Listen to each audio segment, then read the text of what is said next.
Hello, Alabama fans. Welcome to the Bama On. Look at Andrew getting shocked. Andrew Bone there with me, getting shocked like I surprised him with a hidden camera. I told him we were going live. Oh, dun, You know dun, what? dun, dun. Yeah, you replace Tigers with Tiders, and that works out fine. But I'm Tim Watts, BamaOnLine.com. Welcome to the Alabama postgame show. Technically, there's 53 seconds left. We are 39 or 40 minutes past Andrew's bedtime. We're trying to sneak him in here for a little bit. I mean, obviously a really, really, really fun night. We're waiting on Jimmy Stein, who'll be joining us, Joseph Hastings. We'll have plenty to talk about tonight. Totally different vibe. A little bit, maybe feel a little bit like Georgia. It's been a while since we've had this kind of show because this is a start to finish. Wisconsin, that was one. Missouri, that was one. But for the most part, there's usually something that happens to kind of like put a damper on it, like the Georgia game at the end. But Andrew, start to finish, kick off the horn. We're waiting on the horn. Just a complete behind whooping. 42-6. I mean, that's an impressive win in Baton Rouge, and toughest place in the country to play. And Alabama's 7-2 in their last nine down in Death Valley. So huge win for Coach Kalen DeBoer. His first SEC road win for Coach DeBoer. Losing it at Vandy, and then of course the loss in Knoxville. So getting that big win down at LSU, and everybody's watching game day this morning. They all saw the picks. Nobody picked Alabama to win this one except for Coach Saban, and he believed in the team. But great win for the Crimson Tide, and Jalen Milroe. Can't say enough about his performance. And this is what Alabama fans have been looking for over a month, and it's hopefully it's back. But man, this is definitely something to build off of, and you got to be excited about this victory tonight. I'd mentioned a couple weeks ago. I felt like that Jalen was beat up, not injured, but beat up. He takes a lot of hits on his legs. That was my point. And they get tired, they get wore down. I mean, I go back to that South Carolina game where he was just that front seven. They were just monsters. He didn't look really beat up tonight. He didn't look hesitant. He looked smooth. And hats off, major hats off to the blocking tonight. I mean, fantastic job. He was patient, did a little bit of everything. I mean, didn't really need to throw the ball, but he actually threw the ball well. Had a couple dropped on him, but Jalen shined when you needed him to shine the most. Yeah, I got a little nervous on that first possession of the game when Alabama got the false start penalty. But man, being able to drive down that field on that first drive, having that 39-yard touchdown run by Jalen, and then the defense. I thought one of the biggest plays of the game was in that on the opening drive for LSU. They returned the kickoff back, almost to the 50-yard line. Then they had that Caden Durham had that long run. Damani Jackson chased him down. That could have easily been 6 points, and then that could have tied the game 7-7. But Damani Jackson, that defensive effort to chase him down, tackle him, and force LSU to end up having to kick a field goal. I thought that was a huge play of the game. LSU just got a late touchdown. Well, maybe they're reviewing it. Let's see. I thought the game was over. I think that's probably clean. I mean, they wanted to get something on the board, but again, good work, this defense. I mean, going with, to me, I was really looking like in the second half, and I was strangely calm. You know how hyper I can get. But when Deontay picked that pass off, that's when it just settled to me. Like these guys are on a mission. Mm-hmm. I mean, and a lot of this, they don't care, and the NIL and all this stuff. This team has cared all year. Just not a perfect team, but came very close to playing a perfect game tonight. Yeah, I mean, that's what we've been talking about all season long. If Alabama can play a perfect game, offense, defense, 4 quarters, they can beat anybody in the country. They could have beaten anybody in the country tonight. You got to build off of this. You got to continue to play like this each and every week. Obviously, a game against Mercer next week, and then you got the road trip to Oklahoma and Auburn. But, man, that was just coming off the bye, you're just, is this going to be the same type of performance that we saw coming out of the bye against Georgia? And we saw that in the first half. What were they going to be able to do in the second half? They continued to play just absolutely lights out. I thought Bray Hubbard had another outstanding game, but just tremendous effort on both sides of the football. Let's welcome in Joseph Hastings, who beat Jimmy in, so he gets the first run here. Joseph looking dapper. I was adjusting my seat just as you were doing that. I thought you were bringing Dude, in. we went live with Andrew, and he jumped like I had a spy camera in his closet. I told him we're going live. He was like, what? When I said, welcome to the show. But Joseph Hastings, welcome to the show. Fun game, start to finish. We're kind of just going over Jalen's performance. Obviously, give us some thoughts on, Jalen, just what he did tonight, his composure. I mean, everything. I mean, there's not really anything to complain about. Yeah, it was a good old fashioned ass whooping tonight by Alabama's Joseph program. language. Joseph Hastings. Yeah. You only get one of those. Joseph Hastings after dark. Never heard him cuss a day in my life. This is a first. Yeah, I mean that's the only way you can describe it. Alabama, like you said, Tim, they were out on a mission today. And look, we have a pretty good sample size now. Kalen DeBoer after bye weeks and what he can do, he scripts it up really well, especially in that first half. And instead of having a little bit of a letdown like they did against Georgia in that second half, they kept it going in the third and fourth quarters and really put it to LSU. But I mean, heck of a job by Jalen Milroe tonight with how well he was running it, the vision that he had. Using his running backs, Jam Miller in particular, as lead blockers, really being patient with it, letting those blocks open it up. Because while the blocking was great, if you hit it too hard, you're not going to be able to get to those holes. And he ripped off that 72-yarder. He just was phenomenal tonight. So just a fun game to watch all around, defense, offense. Some special teams issues, but for the most part, it was great. Alabama, game is over. Alabama's won 12 of the last 14 games against LSU. And a team that's, I mean, the thing about the win is LSU, we know their defense was suspect, right? Thought they could score them. We did not. Their offense has players all over the field. And really, Alabama made, even the plays that they made, even the yards that they got, they really had to earn them. Perfect passes, toe drags, everything had to go really well for them, Andrew. Yeah, no doubt. I mean, I thought Kane Womack, had a tremendous game plan, dialed up a lot of pressure. Even showed a lot of pressure and backed off of it in some instances. I thought they, just had a tremendous game plan going in. What we saw a couple of weeks ago against Mizzou, that wasn't a fluke. What we saw in the first half against Tennessee, I guess that was 3 weeks ago. That's what this Alabama defense can continue to build off of. I thought the offense was going to, we talked about it. We thought the offense was going to be able to move the ball. We thought they were going to be able to score. But the defensive performance, that was just one that I was probably not expecting. I think all of us made predictions on the game and had LSU in the high 20s, maybe even in the 30s scoring. So, props to that defense, Kane Womack, that entire defensive staff, but especially the players. I feel like I nailed the score again. I feel like every game this year I have hit it on the money, right? Yeah, you were 36-31, Tim. Not going to let you get away with it. Hey, I was close though. I bet I was the closest to the actual point scored though, correct? I had it 33-24. I thought I was So I'm closer, to be clear. I'm the closest. I mean, Joe's trying to work. Hey, you know who I am right now? I'm Michael Carroll on the phone. Yeah, I'm Michael Carroll on the phone.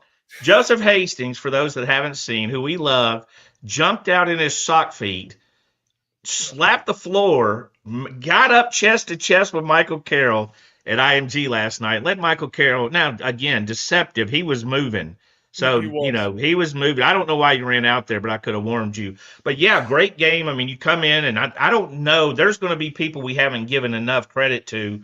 The defense, the defensive line, the linebackers, Bray Hubbard. Bray Hubbard is about to have a cult following because he has came in and made plays. And I had the most predicted thing I had this weekend was Bray Hubbard will make a big play. He'll cause a turnover. When he did at the end, my phone's like Bray across the whole thing, Andrew. But it's hard to argue, with the guy out there looking like an old school safety, neck roll and all. He made an unbelievable play on the ball in that second quarter.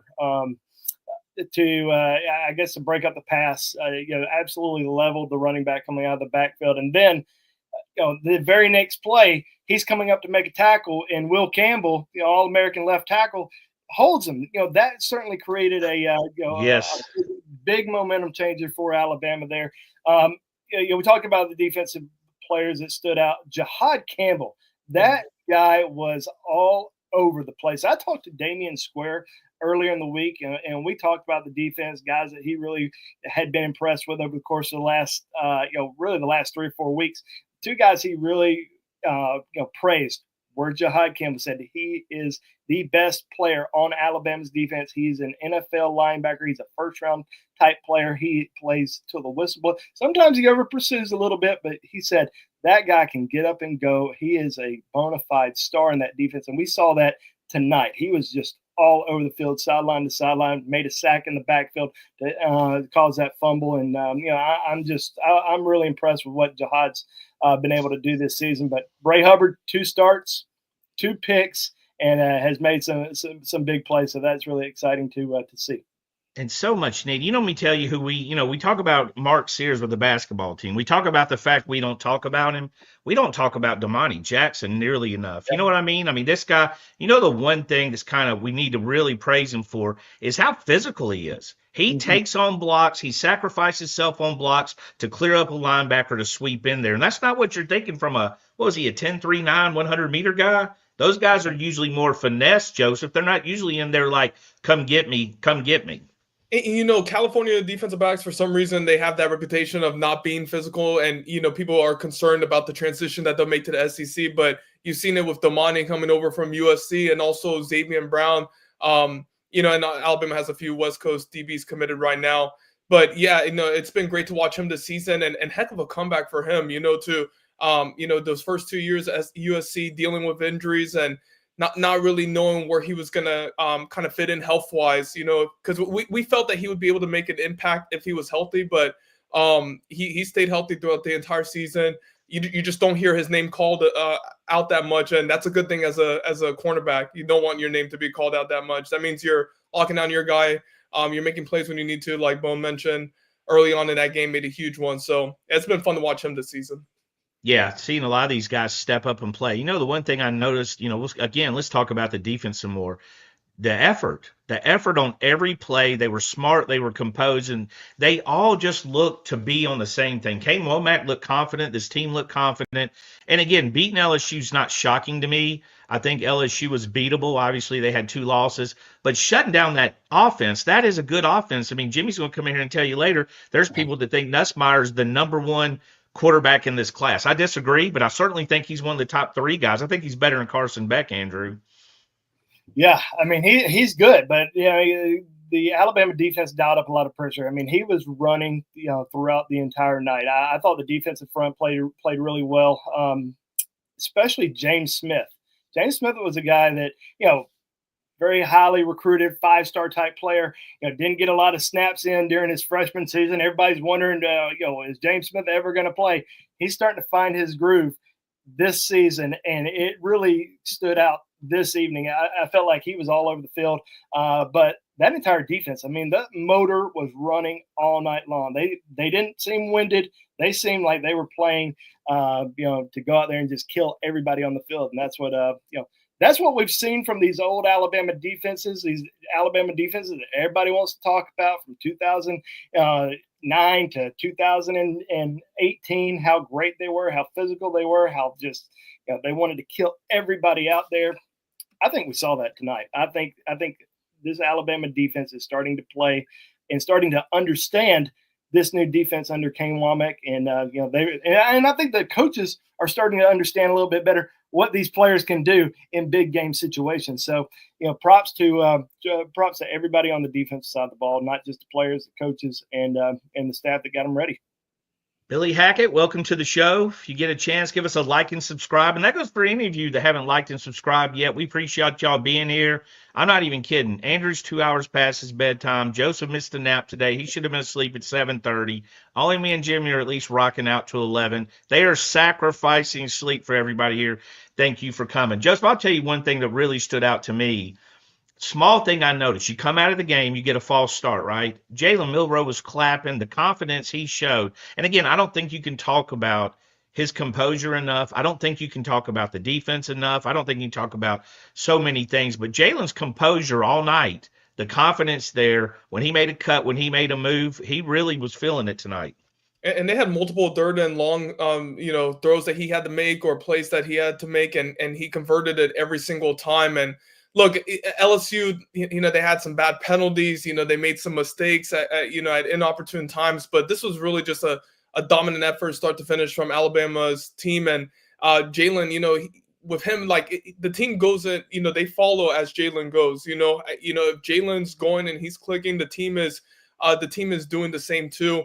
I think this was Alabama's best game, offense and defensive wise this season. Just considering the circumstances, you lose this game, you're out. It's done. There's no more playoff hopes for the rest of the season. So it was a big time environment. They lost the last time they went to Baton Rouge. I just think this was a spectacular performance, and Jalen really kind of set the tone. Like you said, they got that false start. You get a little bit concerned. You wonder if there's going to be some communication issues as there was in Tennessee. Not this time around. They rebounded and responded the right way. One of our favorite BOL posters and YouTube followers, Tara Will, asked a great question. How many years has it been since Bama played this solid road game? I do instantly go by. I know 2020 LSU was very similar to this game. You know how I know? Because all those seats were empty very early in that fourth quarter. It was empty again. We got a live tiger in there that's asleep. They got a tiger that's not supposed to be in there. My boy's sleeping. But when is the last complete? Wisconsin definitely comes to mind. But a big game of this magnitude, LSU, all the marbles, must-win game. When's the last time that's happened? Jimmy will know. Jimmy will Jimmy's know. backstage naming 3 of them right now. He's like, these clowns. The last blowout was against LSU. It's been a minute. 2020, but I'm sure there's definitely some other blowouts that were in there. But man, but I think we're just the solid performance. I think that we're harping on. Any surprises, Andrew, on the offense? Play calling I thought was pretty consistent. LSU was banging hard. They were trying to get in there and do stuff, but these guys were tough. Jam Miller, he went down. I thought he was out. He comes flying back in there. He had a big night blocking is what he did. I think one of the surprises for me was seeing Jam Miller have 5 receptions before halftime. I think 3 of those were first down receptions. So I talked to someone yesterday, and they told me Alabama's game plan going in, they were going to make a lot of short throws early on. They wanted to get the ground game going very early. They wanted to make some quick passes. They probably weren't going to take a lot of deep shots like we saw. Like in Knoxville, but they were going to take some, and they took a few. Obviously, Jalen took that one to Ryan, missed it. It was right there. They would have gone. That was a good steady rain, though.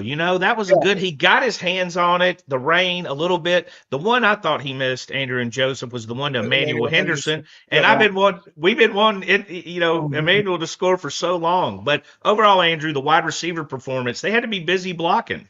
They were busy blocking. Alabama rushed for 310 yards on the night, and Jalen just was able to make a lot of plays. But we hadn't talked about the offensive line as much, but I thought Booker and Brailsford and even Proctor had one of their best showings of the entire season. And I know Alabama was worried a little bit about that defensive front going into the game, but man, they were able to just impose their will on those guys throughout the entire night. Joseph Hastings, give us one final thought before we bring in Jimmy Stein, who's been waiting backstage. I know a win this big, and Jimmy's like, they started without me. So we're going to have to deal with the Mobile mobster down there when he comes in here. So, Joseph, give us one final thought. Yeah, I think my main takeaway here, we've got a pretty good sample size with Alabama's season, 9 games, is the defense against non-mobile quarterbacks versus the defense with mobile quarterbacks. And I'm seeing a little bit of a trend here, where you go up against a Carson Beck, a Garrett Nussmeier, and a couple other guys, they're able to tee off and get after them and really affect them because they're not able to escape the pocket. Guys like a Byron Brown and, not necessarily Nico Iamaleava to an extent, but, against South Carolina too, they had a little bit of issues with defending running quarterbacks. Diego Pavia against Vanderbilt. You have a little bit of some issues against mobile quarterbacks. So I'm really interested in seeing if Alabama was able to correct that over the bye week in terms of their defense against mobile quarterbacks. But, just hats off to the entire team this game. They did what all of us didn't expect they would do. They blew out LSU, and they did it in dominating fashion. Joseph Hastings, y'all can catch him at BamaOnLine.com. You'll be seeing him. We have a lot of recruiting coverage, the recruiting reactions from this game. Alabama currently sitting with the #1 recruiting class in the country. Still plenty of meat on the bone. Joseph Hastings, we appreciate you. Go to bed. We will see you in 9.5 hours because you're a good 9.5 hours sleeper. But Joseph, we'll see you later. And we're going to welcome in Jimmy Stein. All right, Jimmy. I told Andrew to wait, and he's like, "God, we don't need Jimmy. Go without Jimmy." No one needs me. You just need Jalen Milroe running the football. I mean, Jimmy, we had that question. I know Jimmy lost his voice from screaming so much. Jimmy, what was the answer to Tara Whittle's question? Subtract Wisconsin, big game on the road. When's the last time Alabama's played such a complete game? And this kind of magnitude. I think people want to differentiate road games from neutral games. I don't really do that myself. I mean, I think beating Georgia in the SEC championship game has to factor in. It's not just that road environment. And the fact of the matter is, in some of these road games, Alabama's actually played pretty well. Jalen Milroe's never played well on the road. Jalen Milroe threw the ball fantastic at Texas A&M last year, threw for 330 yards to beat Texas A&M last year in College Station. So, it's happened before. I agree. It hasn't happened consistently enough. I think playing well on the road has been a thing for Alabama since 2020. That's true, but it can also be overstated in terms of how bad it's been. But today was just fantastic. I think Alabama answered a lot of naysayers. And when I say a lot of naysayers, I mean basically all naysayers. I know Alabama was a slight favorite in this game, but it really felt to me like very few people, even in the Alabama fandom, felt like this was possible, much less completely blowing out the number 15 team in the country. I don't think anybody saw the way this happened. We all thought Nussmeier would move the ball. I thought Bama could get turnovers. They did. They ended up with 3. I thought they could. I was also worried Bama would turn it over. I think they did a good job there. You saw Milroe when he's running. He's doing the second best to Trent, holding that ball high and tight. He was making sure they couldn't catch him from behind. Andrew, defense again, forcing 3 more turnovers, putting them behind the 8 ball, and a couple of those loomed large. Yeah, in our column yesterday, I said that I felt like, of course, they're just predictions, but I said that I felt like Alabama was going to get 3 turnovers in this game, and thanks to Bray Hubbard, they were able to get that third one on that diving catch there at the end. But man, I mean, some momentum changers there. I mean, especially on the fumble recovery, Alabama was able to go down and punch it in. But man, that Deontay Lawson pick when LSU had I think it was a 13 or 14 play drive going down at the start of the second half, and they throw that pick and he jumps up and catches that pass. I mean, that ended their night, especially when Alabama was able to go down and score on that drive. I mean, just some great defensive efforts there, especially with Deontay Lawson catching that interception. But 3 turnovers. 2-0 for Alabama. So good job. Protecting. I did have a bit of panic when he went straight down and his hand was kind of out of the end zone. I start trying to, the rules. I don't know who knows the rules, including the referees, but I was like, what the hell? Wait, what happened?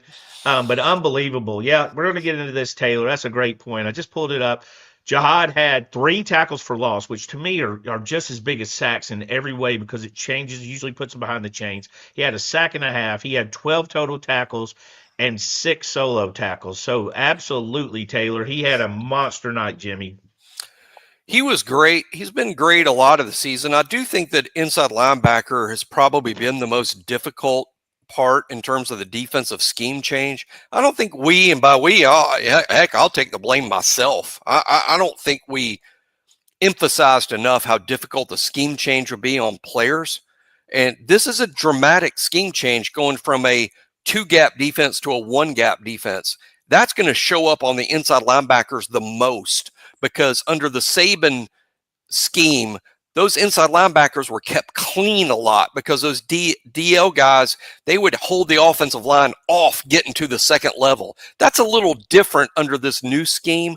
I think the inside linebackers, Jihad and Deontay, have to deal with a lot more big bodies that they didn't have to deal with in the old scheme. That's not to say I'm making like a comment about No, the that's new scheme valid. versus the old scheme. It's bad. It's a different thing for them, and it's okay that there was an adjustment period. But Jihad has made the adjustment. He was fantastic tonight. If you had to pick an MVP tonight, I know Jalen Milroe rushed for, last check, 2.4 million yards, but I think Jihad Campbell is basically the MVP of this game, shutting down LSU's offense almost single-handedly between getting after Nussmeier, stopping the run. Jihad is awesome, great player. I'm sure the NFL scouts love that guy once they watch it on a snap-by-snap basis. I think this is his money game. Yeah. Timothy Thomas has a great stat, and one will be on all Timothys are smart for the most part. I haven't really met a dumb one. Yeah, I mean, I think it's just like we're born with that. But Timmy's throwing up the best stat of the night so far from a team standpoint. 10 out of 13, Andrew Bone, on third downs. Yeah, so what I like about that is they were 6 of 8 on third downs in the first half. And, you know, you want to – when you're going into LSU and, you know, everybody talks about how tough and it was loud, but you're able to convert those third downs in the first half and score, you know, 21 points. You know, you feel a little bit good going into that second half.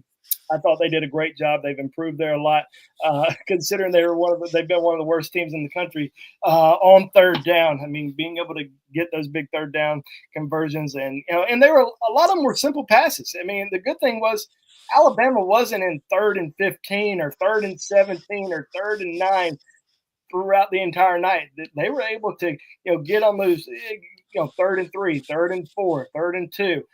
That's what I like to see throughout the entire night. And positive plays on first and second down, you know, really helped Alabama, you know, be able to convert those third downs.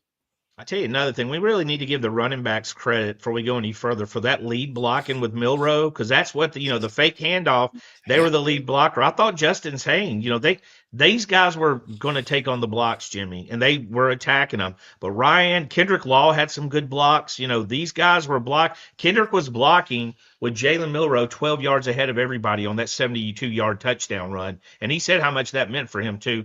He did drop that one pass, and I kind of felt bad for him because otherwise he had a really good night. I think a real key, guys, tonight, a real key phrase is buy-in. And exactly what Tim's talking about, buy-in, meaning everyone's playing for each other under this system. The running backs blocking for the quarterbacks. We do get pretty good outside blocking from the wide receivers. Kendrick Law is exceptional, blocking outside. The other guys clearly give good effort. But buy-in as a whole, meaning that, you know, I don't think we made enough of a deal about the fact that this team was coached by the greatest guy to ever do it. And they all know that. And then a new guy comes in. It would have been so easy for them to say, hey, these changes, the changes in scheme, the changes in coaches, this is dumb. I'm not doing any of this because the last guy had it right. These changes just seem ridiculous to me. But tonight is clearly evidence. That's not what happened at all. There's a lot of buy-in, and it comes from the play calls to the scheme to just the embrace of Kalen DeBoer and his staff. I think the buy-in has been incredible considering what they're coming off of. It would have been so easy for them to say, hey, you know, the last guy was right about everything, so any change is dumb. But that's not what these kids did at all. And I think it gets back to exactly what Tim talked about. Justice and Jam blocking for Jalen. I mean, that's buy-in. Poor Ryan at 132 pounds. He was out there trying to block too. He was, you know, Ryan's not a big guy. You know, Ryan's not a big guy. I don't think he's ever going to be a big guy, but he was out there. He was getting tossed around a good bit, but it wasn't from lack of effort. So let me make sure I got this straight. So 7 penalties, 74 yards. They had 30 yards on the last drive, 2 personal fouls. So up until that point, 5 penalties for 44 yards. So that's where I'm going to stop it because the backups came in, everything got crazy. You go into this game, no turnovers, limit your penalties. You got 5 penalties, no turnovers, Andrew. Road to success, obviously. Yeah, I think so. And this is, we talked about it earlier, but this is something to build off of. I mean, you get a big win at LSU. You play sound football. You protect the football. You play complementary football throughout the entire night.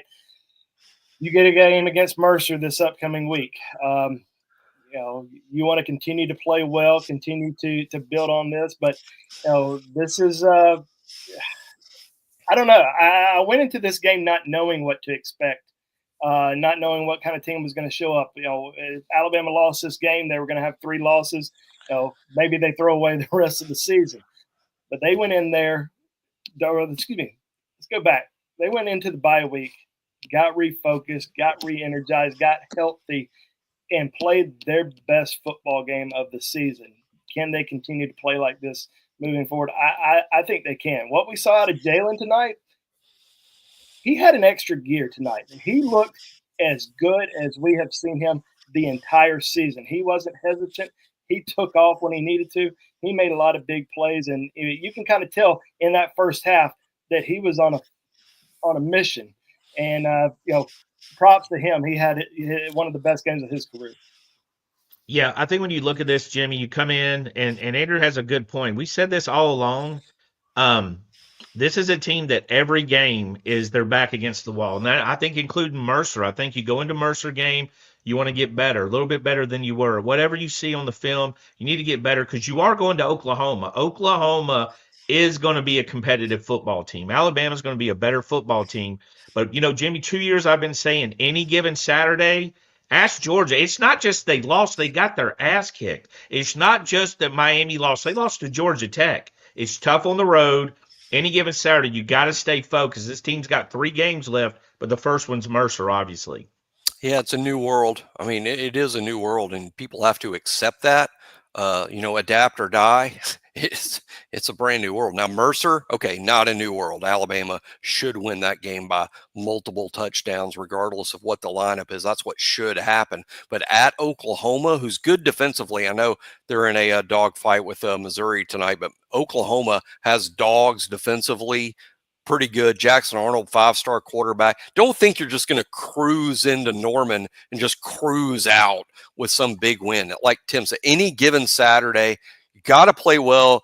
The playoff bid is not clinched. One of the things I dislike about the narrative, I took some heat for this, but I really meant it, win or lose. I don't think tonight was the whole season for Alabama for certain. Win and you're in? No. You still got to win in Norman. That's not going to be easy. You still have to play for an Auburn team that's going to play that game like it's their Super Bowl. It is their Super Bowl. Lose and you're out. I would say that's not necessarily true. It's probably true, but not necessarily. In each of the past 2 seasons, a 3-loss team has been 2 spots out of the playoff. And this year, there's more upsets than ever. So there could be a 3-loss team that makes it into the playoff this year. So I didn't like tonight being about in and you're in, win and you're in. No. Lose and you're out. No.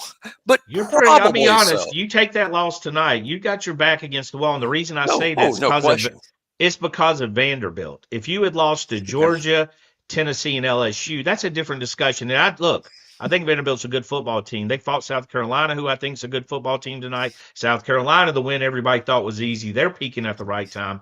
But I think if you've lost to those 3 teams versus, you throw Vandy in there, look at Georgia.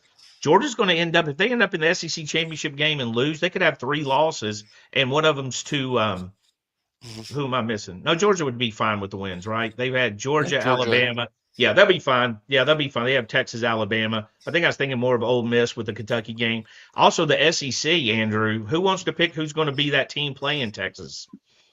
Yeah, they showed that graphic on the screen. The 5 teams that have the best percentage chance to get to the SEC championship game, and they didn't have Georgia in that list. I mean, it is an interesting, top group in the SEC this year, and it's going to be interesting next week with that Tennessee Georgia game. How's Georgia going to bounce back after that loss to Ole Miss today? And it's potentially another elimination game next weekend in Athens.